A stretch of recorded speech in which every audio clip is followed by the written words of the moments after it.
Muito bem, então, começou aqui a nossa gravação. Oficialmente, boa noite para quem está aqui na aula ao vivo, para quem está assistindo essa aula posteriormente também.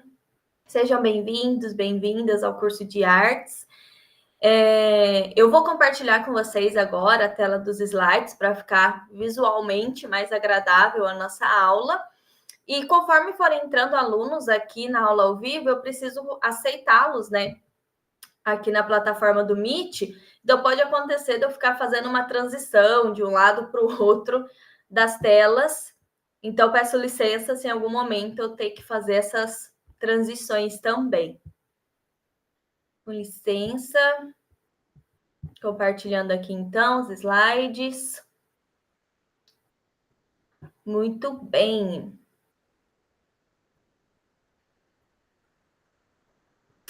Agora sim, slides já na tela. Então, sejam bem-vindos, sejam bem-vindas ao curso de artes. Gostaria de começar me apresentando aqui um pouquinho para vocês. Só um minutinho que eu acho que alguém entrou aqui na sala.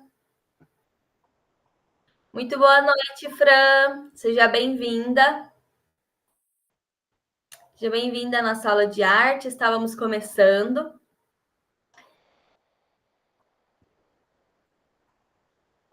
Então, me apresentando aqui oficialmente para vocês, eu sou a Andresa, sou professora de arte do ensino regular, dou aula em algumas escolas privadas aqui de Maringá, professora de artes e professora de teatro, porque a minha formação primária, né, a minha graduação, ela foi feita em artes cênicas, eu fiz licenciatura plena em teatro. Seja bem-vinda, Fran. Fiz, né, o curso de licenciatura plena em teatro pela UEM. Então, eu tenho essa formação, assim, do teatro, que é meu carro-chefe. Olha, tá entrando bastante gente. Seja bem-vinda.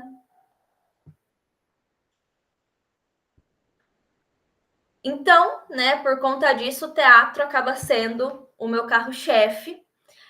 Depois disso, eu fiz algumas especializações, eu fiz a especialização da própria UniCV também, recentemente, para aula EAD. Tenho especialização em arte, educação e terapia, e tenho mestrado em letras também pela UEM, pela Universidade Estadual de Maringá, em que eu estudei literatura, historicidade, estudando teatro. Na UEM, a gente não tem ainda uma pós-graduação em teatro, né? Um mestrado, um doutorado especificamente em teatro. Então, nós que somos da área, a gente acaba procurando outros cursos que a gente consiga colocar o teatro ali para fazer uma pós-graduação. Muito bem, estamos em pouquinhas pessoas hoje, mas se alguém tiver interesse, eu gostaria de ouvi-los um pouquinho, se alguém quiser comentar rapidamente como a arte está na sua vida, o que vocês esperam desse curso de artes, né? Vou apresentá-los para você também, mas se vocês quiserem falar um pouquinho do que vocês esperam do curso, o que vocês estão interessadas aqui nesses encontros que a gente vai ter juntas, fiquem à vontade. Se tiver vergonha de falar e quiser colocar no chat também, podem ficar bem à vontade.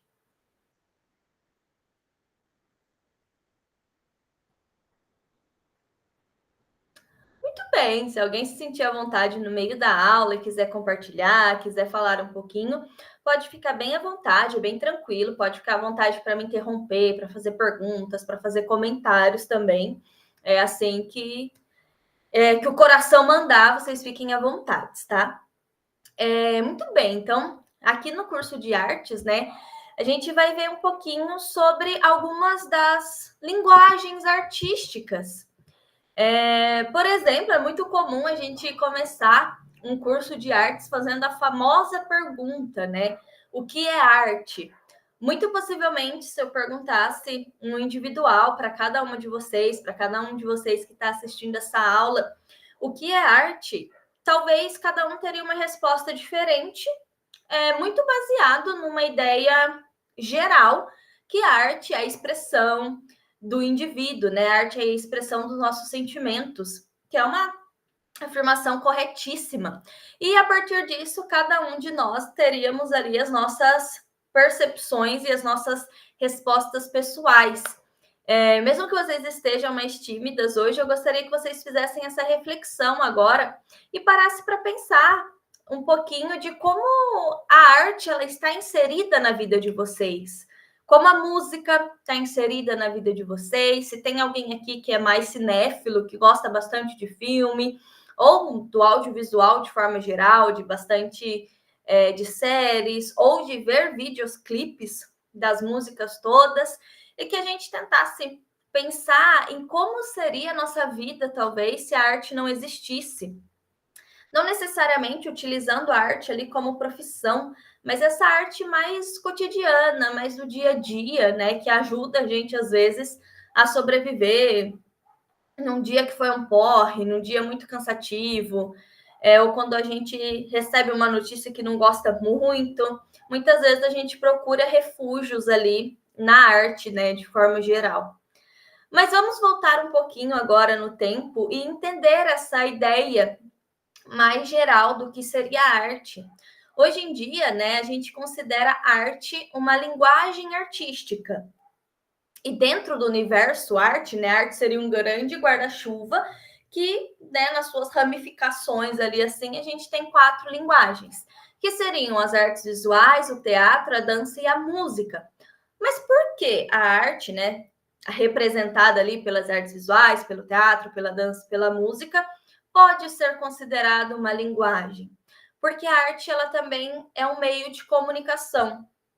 Muito possivelmente lá nos primórdios, lá na idade pré-histórica, antes dos homens das cavernas aprenderem a falar, aprenderem a se comunicar através da linguagem oral, que é essa que a gente utiliza no nosso dia a dia, muito possivelmente eles se comunicavam através do corpo, através de gestos, através de sons, que pode ali ser uma referência da música também. Então, antes de aprender a falar, a gente consegue se comunicar, a gente consegue se expressar através do corpo. Eles se expressavam, né? Vamos pegar ali os primórdios, os homens das cavernas, através das pinturas rupestres, que são aquelas pinturas pré-históricas feitas nas grutas, feitas dentro das cavernas. Se expressavam muito através da contação de história, através da dança, que eram manifestações artísticas muito corporais. Então, a partir disso, a gente entende que é uma linguagem artística, porque serve para se comunicar, que é o objetivo máximo ali de uma linguagem. E faz-se necessário dividir, portanto, a arte, né, nas artes visuais, que são aquelas artes que se expressam através do visual, pinturas, esculturas, desenhos, até mesmo a arquitetura entra como artes visuais, que é aquela, entre muitas aspas, né, que a gente vê. A gente tem a linguagem do teatro também, assim, o teatro como a dança, que se expressam muito através do corpo. O teatro tendo o diálogo também, o diálogo ali das personagens. A gente tem a dança, que é a expressão do corpo através de movimentos ritmados, podendo ou não ser acompanhados de música. E a música também, que é uma linguagem mais sonora, que também serve para transmitir sentimentos, para transmitir emoções. Então, a arte serve para que a gente consiga se expressar nossas ideias, expressar nossos sentimentos, expressar as nossas emoções. E por que estou dizendo tudo isso, né? Porque aqui nós estamos numa licenciatura de arte que pensa a arte no plural, pensa nas diversas artes. A gente tem a licenciatura em artes visuais também, então faz-se necessário que a gente tenha algumas diferenciações, e aqui no curso de artes a gente vai pegar bastante nas outras áreas, né? A gente vai ver bastante conteúdo sobre teatro, bastante conteúdo sobre dança e sobre música, que no universo geral das artes acaba ficando sempre ali em segundo plano. Na escola mesmo, na escola primária, a gente aprende muito mais sobre as artes visuais, sobre as pinturas, sobre cores, sobre formas, formatos, do que sobre teatro, sobre dança ou sobre música. Então, aqui no curso de artes, né, a gente vai aproveitar aí que a minha formação primária é no teatro, vamos começar por ele, e a gente vai ver um pouquinho dessas outras manifestações, dessas outras linguagens artísticas e suas tantas manifestações, pensando sempre que é uma licenciatura também, né? Então, como seria possível que a gente conseguisse aplicar isso posteriormente ali dentro de uma sala de aula. Dito isso, né, dentro das linguagens artísticas, a gente vai ter diversas manifestações, que são conjuntos de modalidades de cada uma dessas linguagens. Então, por exemplo, dentro das artes visuais, a gente vai ter escultura, a gente vai ter pintura, a gente vai ter desenho, grafite. Dentro do teatro, da dança, a gente tem figurino, a gente tem iluminação cênica, a gente tem uma série de outras manifestações. Na música, a gente tem ritmo, a gente tem melodia, a gente tem várias outras manifestações que, em conjunto, né, conseguem expressar ali um pouquinho de cada uma dessas linguagens.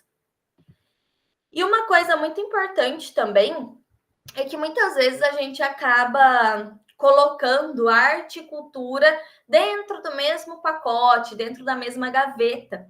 E algumas vezes é necessário que a gente consiga separar, né, a arte e cultura e entender esses conceitos que são extremamente importantes para o nosso curso aqui, né, para o nosso entendimento de arte. Seja bem-vinda, Graziele. Qualquer momento, se eu estiver falando muito rápido também, podem me interromper, podem questionar, podem fazer perguntas. Estamos aqui para isso. Tentaremos sempre fazer uma aula mais dinâmica, para não ficar tão pesado também. Então, continuando aqui, né? Muitas vezes a gente encontra esses conceitos como arte barra cultura, como se a arte desse conta de representar toda a cultura de um povo. E, na verdade, não é muito assim, né? São conceitos meio distintos. Então, quando a gente fala de arte aqui, de uma forma bem resumida, a gente está falando da expressão humana, uma expressão que é puramente humano, né? O ser humano é o único animal capaz de produzir arte, porque é uma expressão criativa que busca transmitir as nossas ideias, os nossos sentimentos, as nossas emoções, através, então, dos sentidos, através da criatividade. E é uma forma de expressão de determinada cultura. Então, cada povo, né, cada civilização vai ter o seu estilo de arte. A arte faz parte da cultura, mas a arte não consegue dar conta de toda a cultura, porque a cultura vai ser um conjunto muito mais amplo. Dentro da cultura vão entrar valores, crenças, tradições, costumes, comportamentos compartilhados por um grupo ou por uma sociedade, né? A cultura ela vai abraçar a arte, vai abranger a arte de uma civilização, de um povo, de um grupo, mas também vai abraçar, vai envolver ali outros aspectos da vida humana em coletividade, seja ela religião, culinária, economia, as tradições, as políticas e até mesmo a história de um determinado povo. Então, a cultura, nesse sentido, ela pode ser entendida como as práticas e tradições que caracterizam um determinado grupo ou sociedade. Por exemplo, se um gringo, se uma pessoa estrangeira olha para o Brasil, ele vai ter uma visão ampla da nossa cultura, baseada muito no samba, no futebol, nas nossas culinárias. Mas nós aqui dentro do Brasil, né, nós conseguimos também observar que o Brasil tem diversas culturas. A cultura aqui do sul, do churrasco, mais para o sul ainda do chimarrão, do fandango, é diferente da cultura do Nordeste, do Norte, das danças típicas, seja de quadrilhas, de frevo, que lá são muito mais fortes, né, do que aqui, da culinária também.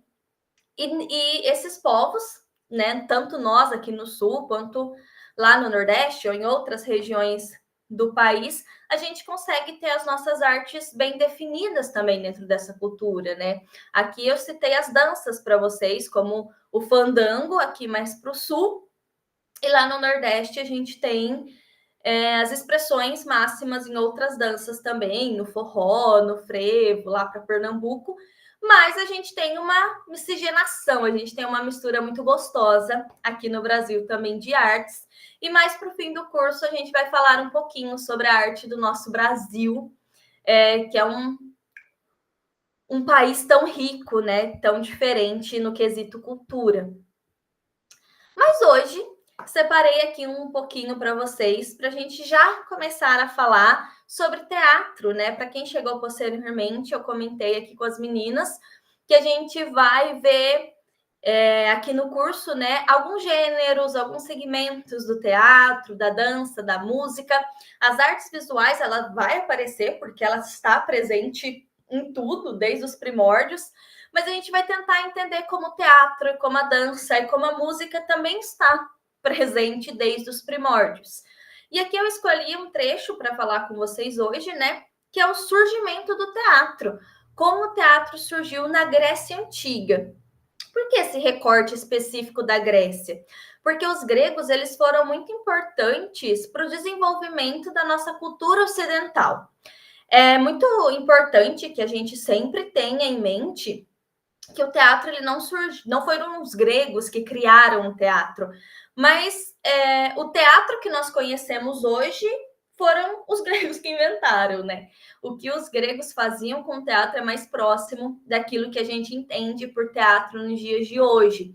Então, é um recorte ocidental do teatro que tem seu início ali na Grécia Antiga, mas nós temos manifestações teatrais na pré-história, nós temos manifestações teatrais no Oriente, na Ásia, né? Podemos citar China, Índia, Japão, com uma cultura, com uma arte teatral muito forte também, mas infelizmente chega-se pouco até a gente, né? Precisaria de um estudo muito específico, de uma especialização mesmo nesses estilos de teatro para a gente conseguir ali cavar mais informações, porque de forma geral, infelizmente, chega pouco conteúdo para a gente. Mas o berço do nosso teatro aqui no Ocidente surge, portanto, ali por volta do século IV, na Grécia Antiga, bem como tantas outras referências que a Grécia trouxe para a gente também.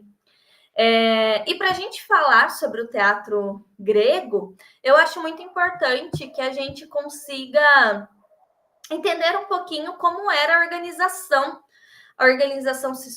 social, no que os gregos acreditavam, né, nos seus mitos, nos seus deuses, para a gente entender como o teatro ele pode ser inserido dentro deste contexto.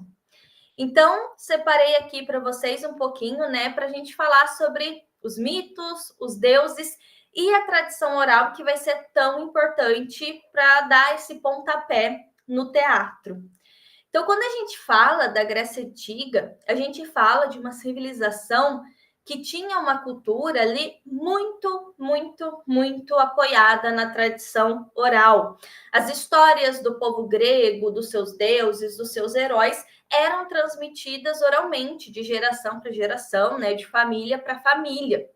E daí vem a ideia dos mitos também, né, que significa, de fato, a história, uma narrativa contada. E eles acreditavam muito que para conseguir transmitir essas histórias de uma pessoa para outra, de uma família para outra, era necessário uma boa memória. Então, quem guardava essa memória que era tão valiosa para os gregos, né? Quem eram os guardiões da memória, eram os poetas. Olha que bonito. E aos poucos isso vai fazer sentido na nossa cabeça. Então, né, o contrário ali de guardar a memória era a ausência da memória, né? Esse sair da memória, que é o que eles acreditavam que a morte poderia fazer. Então, a morte seria uma ausência de memória. E os gregos, eles prezavam muito pela memória do coletivo. Então, a gente consegue encontrar muitas artes gregas que continham a memória daquela civilização, as suas histórias, as suas crenças, as suas narrativas, portanto, né? E eles acreditavam muito que uma forma do ser humano, né, permanecer imortal era permanecendo vivo na memória. Então, por isso, eles faziam muitas questões de sempre contar histórias de deuses, histórias dos heróis gregos, e nessas histórias, né, esses personagens traziam sempre ali uma superação, um grande feito, porque quanto mais tivesse uma história de superação, um grande feito, mais talvez eles conseguiriam ali superar essa finitude da nossa condição humana. E daí começam a surgir alguns conceitos, né, para os gregos. eles não tinham necessariamente uma expressão que significava arte. E eles utilizavam o termo ali técnico, né, que era algo como habilidade.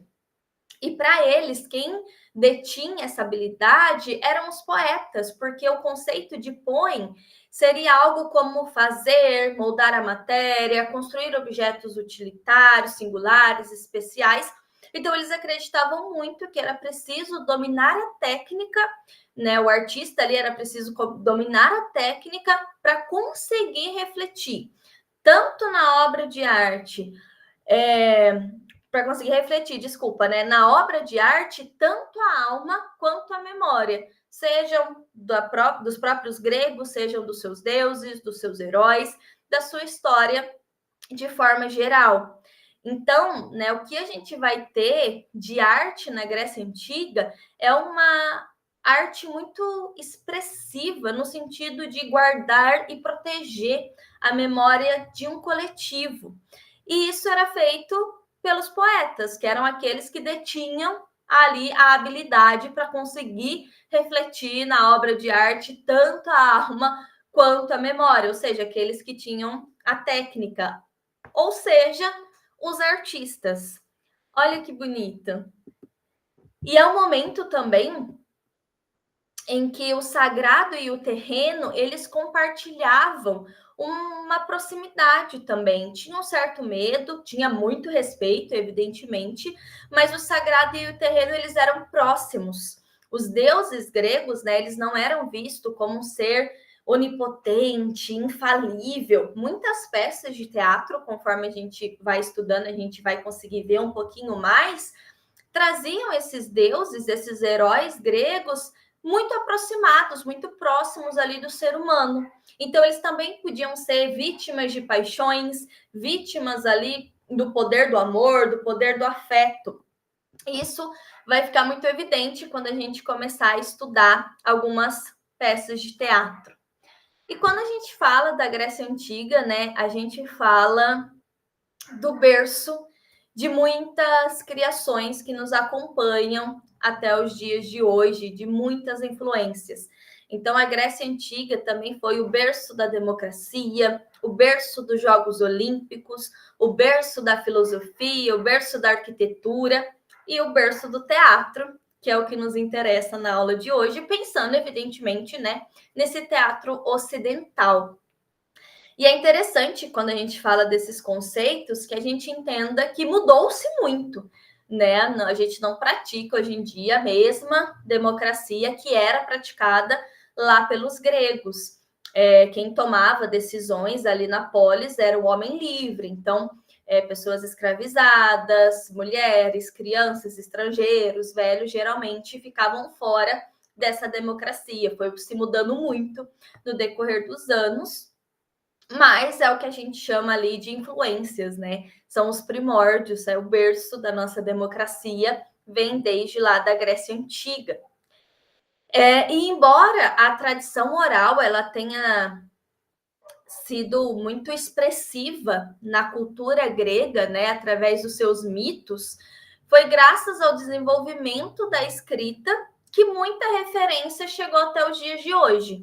Então, muitas vezes as tradições orais elas iam passando de geração para geração até que alguém tomasse nota daquilo e registrasse de forma escrita através das epopeias e através da dramaturgia, que é o teatro que chegou para a gente até os dias de hoje.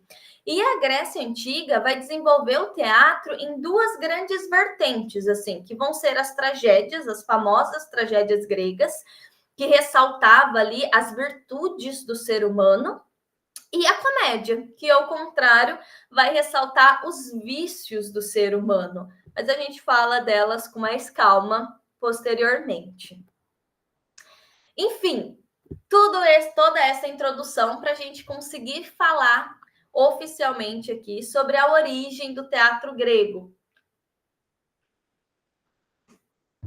Era muito comum que na Grécia Antiga, ali na cidade de Atenas, acontecesse o que hoje a gente conhece por dionisíacas.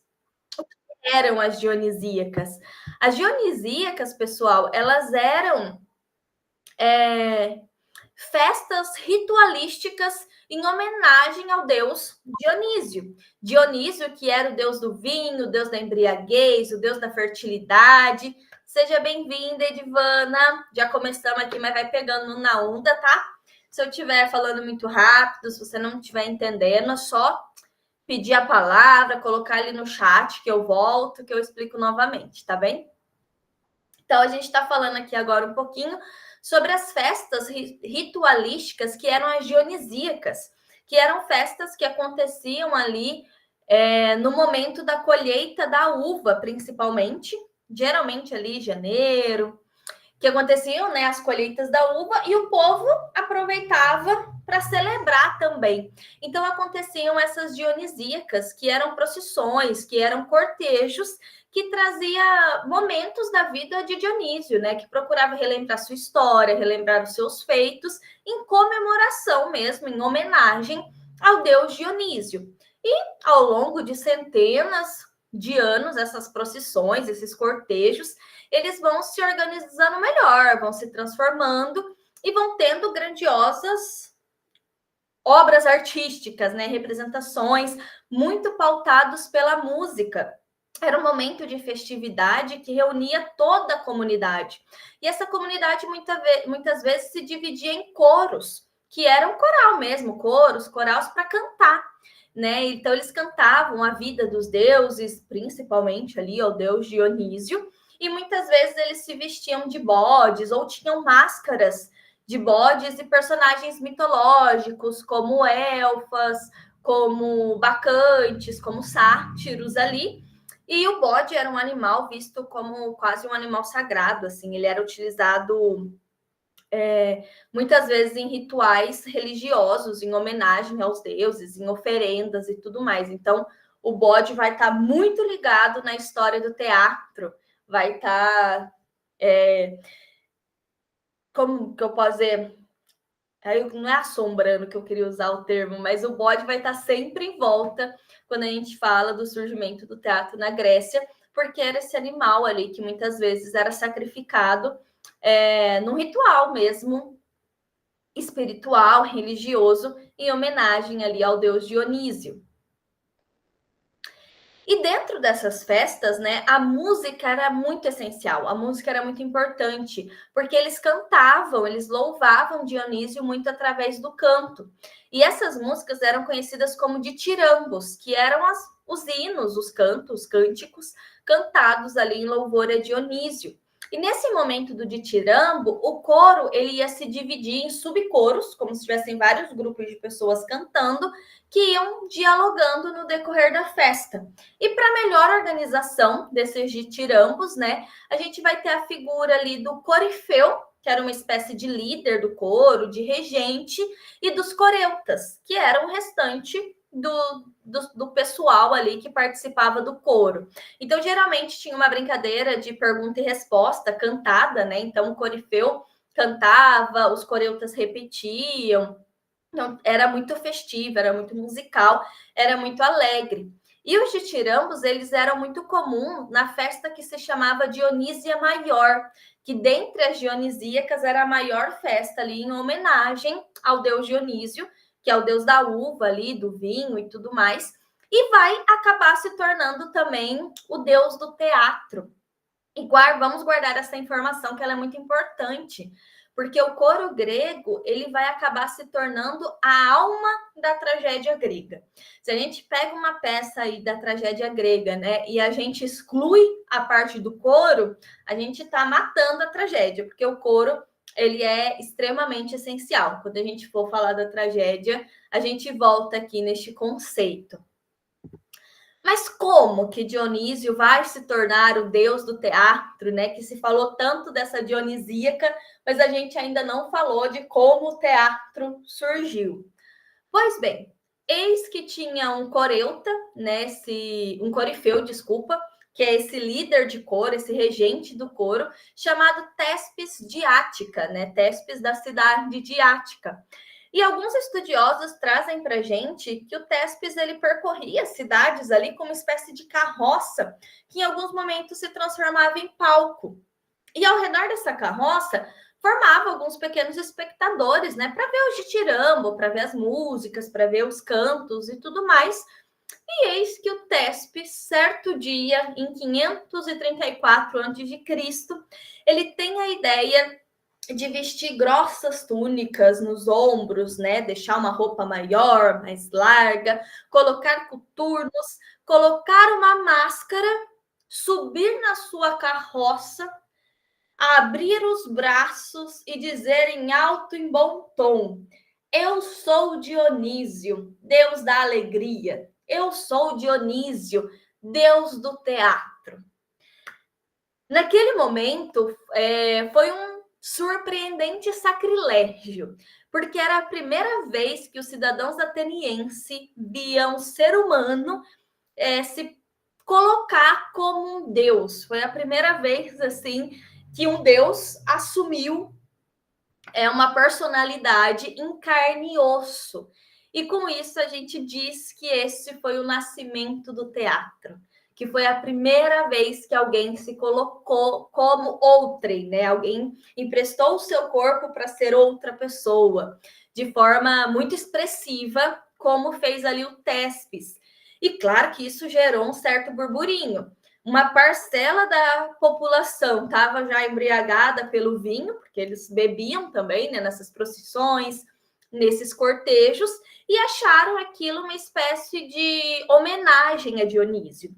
Outra parcela da população já achou aquilo meio esquisito, assim, como que um ser humano vai se colocar num lugar tão sagrado como Deus. Mas eis que a parte que gostou falou mais alto, e a gente tem o nascimento do teatro, e Dionísio acaba se transformando também nesse deus do teatro, né? Além de deus da uva, do vinho, da embriaguez, da fertilidade, é agora o deus do teatro. Uma questão curiosa, dentro da mitologia grega, a gente tem essa figura, né, no deus Dionísio, mas quando a gente vai para a mitologia romana, esse mesmo deus, ele recebe o nome de Baco. Então, em alguns lugares a gente pode encontrar que deus do teatro é Baco, deus da uva, deus do vinho, porque quando a gente vai para a mitologia romana, o mesmo deus ali recebe outro nome.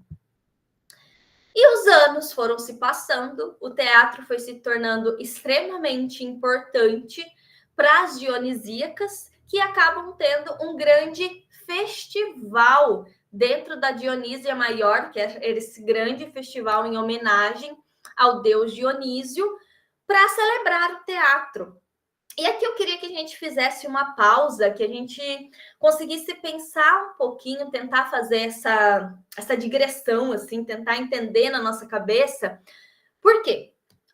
Hoje em dia, quando eu falo teatro para vocês, pode ser que muitas pessoas nunca pisaram em um teatro, nunca foram. A gente sabe o que é, vem uma imagem na nossa cabeça, mas talvez a gente não vivencie o teatro no nosso dia a dia. Talvez o teatro das 4 linguagens artísticas seja mais distante, porque a música está presente no nosso dia a dia, a dança está presente no nosso dia a dia, mesmo que não seja de forma profissional, mas a gente coloca uma música, dança no meio da faxina. Então, as artes visuais estão presentes também, é que a gente mais estuda na escola, mas está presente num desenho, numa pintura, num grafite no muro que a gente vê no caminho para o serviço. E o teatro acaba sendo uma das áreas mais distantes, assim, que precisa que exige um pouco mais, sabe? A gente ir até um local, ou fazer um curso de teatro, ou para assistir um curso de teatro. Então, acaba que a gente acaba se distanciando um pouco. Embora exista um teatrólogo brasileiro de nome Augusto Boal, que ele fala que todos nós somos teatro, porque todos nós assumimos personas no nosso dia a dia. Então, muitas vezes, no trabalho, a gente vai com uma personalidade, com os nossos filhos a gente tem uma personalidade, com os nossos pais a gente tem uma personalidade. Oi, Tati. É Tati mesmo? Oi! Tá tudo, eu falei certo? Seja bem-vinda. Muito obrigado. Muito Estamos aqui obrigado. falando de teatro. Espero que você É que eu goste. estava na outra aula de espanhol antes, por isso. Fique Estava tão tranquila, bem fique tranquila. grudadinho na outra, assim. Tá. Sim. Mas fique tranquila, tá? A gente vai ficar gravado depois do começo. Mas eu estava mais me apresentando, contextualizando o curso. E nas próximas aulas a gente vai falar um pouquinho do teatro e começamos agora. Aproveitar e tomar uma aguinha. E daí eu estava comentando um pouco com as meninas, Tati, como das linguagens artísticas, né? Que a gente tem as artes visuais, a dança, a música e o teatro. Talvez o teatro seja mais distante da gente, porque as artes visuais está em tudo que a gente vê, num desenho, numa pintura, numa arquitetura, numa escultura, num grafite no muro, no caminho para o trabalho. A música faz parte em festas, para fazer faxina. A dança também, nem que a gente não faça de forma profissional, às vezes a gente liga uma música e dança dentro de casa. E o teatro acaba exigindo um pouquinho mais, né? Porque a gente precisa ir até um lugar, presenciar teatro, ou fazer um curso, enfim. E tem um teatrólogo brasileiro chamado Augusto Boal, que ele coloca para gente que todos nós somos teatro. Porque todos os dias a gente precisa fazer uma série de decisões, tal qual um diretor teatral, por exemplo. A roupa que eu visto para vir dar essa aula para vocês é como se fosse um figurino, porque é pensado, né? Se eu tenho uma reunião importante de trabalho, uma entrevista de emprego, eu penso na minha roupa. Eu não coloco qualquer coisa, eu penso naquilo, tal qual um figurinista. E a gente acaba assumindo diversas personalidades no decorrer do nosso dia. Então, às vezes, no trabalho, a gente é mais de um jeito, em casa, a gente é um pouquinho de outro, com os meus pais, eu converso de um jeito, com meu marido, eu converso de outro. Então, nesse sentido, todos nós somos teatro Que também. nem o, que nem o Paulo Guedes falou, economista, né? A gente como que é? A gente é um ator todos os dias. Cada dia acontece uma história. Sim. E quando a gente conta, olha que interessante, né? Quando a gente conta uma história que aconteceu com a gente para outra pessoa, a gente assume o personagem, a gente dirige a nossa própria história, porque eu tô falando com vocês, na minha cabeça, eu já tô pensando na próxima fala que eu vou dar aqui com vocês, então a gente está o tempo todo encenando também. E tudo isso, né, para dizer que lá na Grécia Antiga, o teatro fazia parte da vida social dos gregos, talvez como nunca mais fez na história do teatro. Os teatros gregos, eles tinham capacidade para 50 mil pessoas. A civilização grega vivia o teatro na veia, vamos dizer assim. O teatro moldava o caráter, né? O teatro era quase que catequético, no sentido de ensinar as pessoas. A Grécia antiga, os gregos, eles eram uma civilização muito ética. Então, a ética para eles, a moral, a ética era muito importante. E a tragédia grega era uma das aliadas para conseguir educar também essas pessoas. A gente vai falar disso com mais calma, né? Hoje é mais introdutório, mas é interessante a gente ver como o teatro fazia parte da vida dos gregos de uma forma que hoje para a gente é muito distante. E falando um pouquinho da tragédia, a tragédia vai ser o gênero teatral grego mais estudado, mais visto, mais celebrado também. E vem ali do nome, né, trapos, que significa bode, e ode, que é canto, ode, a alegria, festa, né, uma celebração assim. Então veria desse canto de bode, bode que era um animal muito utilizado nos rituais religiosos na Grécia Antiga, era sacrificado em homenagem aos deuses e tudo mais. Então o bode vai estar sempre circulando ali o fazer teatral. E dentro da Dionísia Maior, que era o maior festival em homenagem ao deus Dionísio, a gente tinha um concurso de teatro. Então, os dramaturgos escreviam peças, as melhores eram apresentadas na Dionísia Maior e tinha vencedor, tinha um jurado que ia votar e ia decidir quem era o melhor tragediógrafo, né? O melhor escritor de tragédias. E esse festival todo durava 6 dias. Então, no primeiro dia ali, a gente tinha as grandes procissões e cerimônias religiosas. Afinal, a gente ainda está falando de uma festa ritualística em homenagem ao deus Dionísio. No segundo dia, a gente tinha um concurso dos ditirambos, que eram as músicas que contavam as histórias dos deuses, dos heróis. No terceiro dia começava o festival teatral, né? Então, o terceiro dia era destinado ali às comédias, que tinham 3 autores que apresentavam suas obras, 3 peças de teatro apresentadas num dia. No final, a gente tinha um vencedor. E a tragédia, que era o maior gênero teatral ali do período, utilizava os 3 últimos dias. Então, 3 poetas trágicos, já escolhidos anteriormente, né, passava por uma série de seleção, apresentava cada um deles 4 peças, 3 tragédias e uma sátira, que tem um conteúdo mais mitológico, tem um potencial trágico, só que é tratado de forma mais caricata, mais grotesca, para não ficar tão pesado o clima, né? Porque geralmente a tragédia acaba em morte. Então, para não ficar tão puxado todos os dias ali, 4 tragédias, acontecia uma sátira ali, um drama satírico no meio, para trazer uma leveza. E daí cada poeta tinha um dia para ele, né? Eram 3 dias, 3 poetas, cada um apresentava 4 peças em um dia, e no final a gente tinha o grande vencedor do festival. Tamanho era a importância do teatro para os gregos. Aqui eu trago umas imagens para vocês para a gente tentar ter o mínimo de dimensão de como eram essas apresentações, né? Quando a gente fala de teatro na Grécia, a gente fala de espaços gigantescos, feitos a partir de uma arquitetura de dar inveja para qualquer engenheiro. Pensando, a gente está falando de uma época que não tinha microfone, que não tinha amplificação de voz. Então, a arquitetura desses espaços também era fundamental para que o público conseguisse ouvir os atores, né? Não sei se vocês conseguem ver a setinha que eu aponto assim. Conseguem. Deixa eu... Não sei apagar, mas... ele some. Perfeito, aprendendo.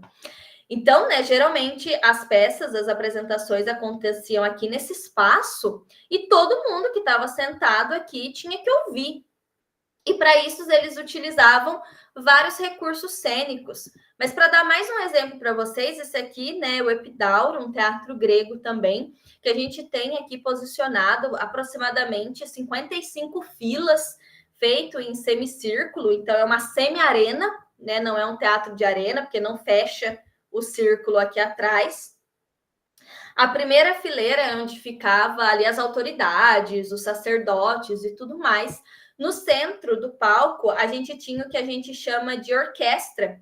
Inclusive, o termo orquestra vem deste lugar também, que era onde aconteciam as danças, as músicas, as partes mais festivas.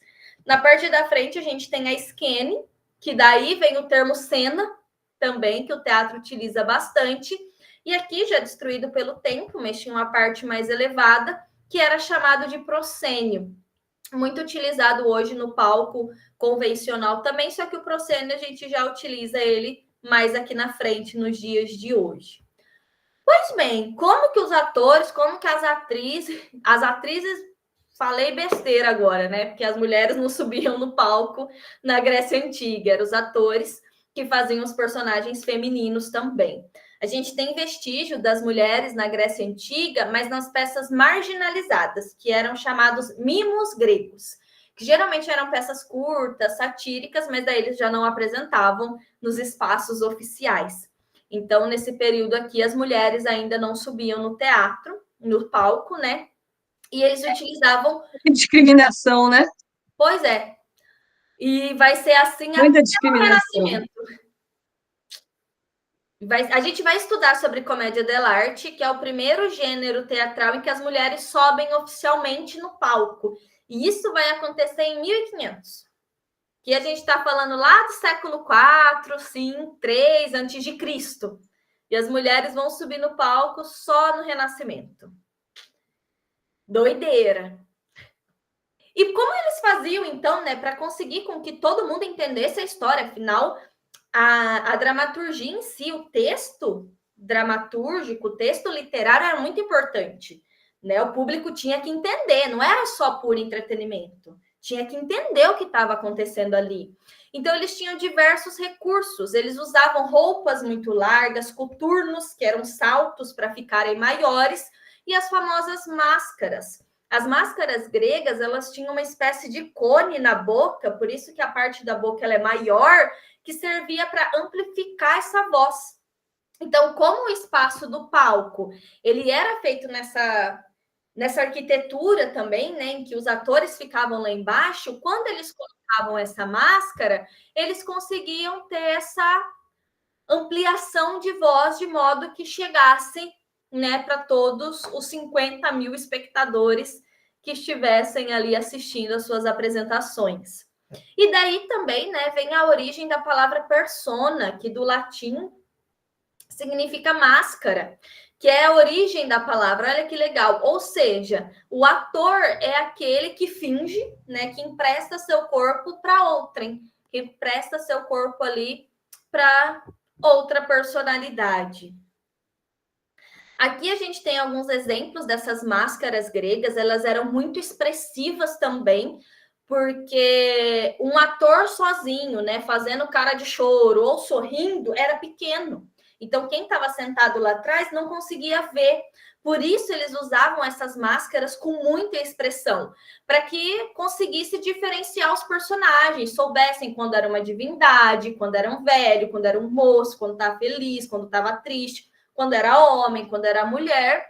E foram encontrados aí minimamente, né, 28 tipos de máscaras trágicas e mais de 40 tipos de máscaras mais grotescas, mais caricatas, que eram as máscaras ali da comédia.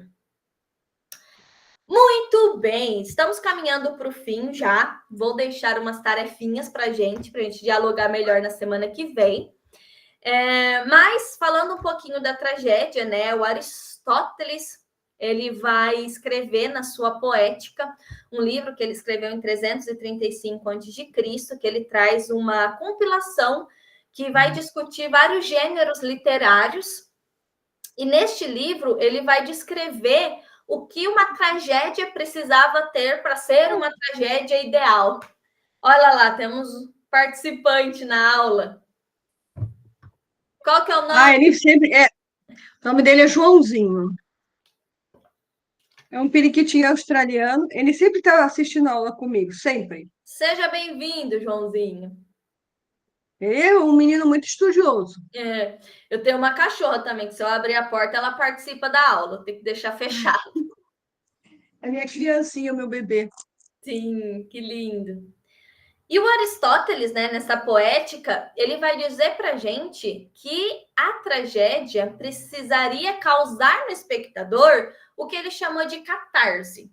Catarse é uma expurgação de sentimento. Então, a plateia, ao assistir uma tragédia, ela precisava sair dali com sentimento de terror e piedade. De medo e piedade. Como assim terror e piedade?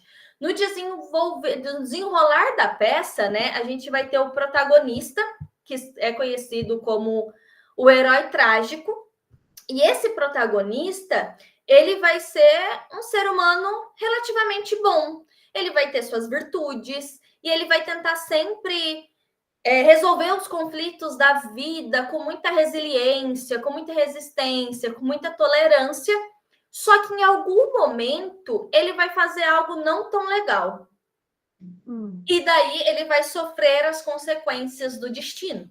Porque a Grécia Antiga acreditava muito, os gregos acreditavam que o destino ele era inexorável.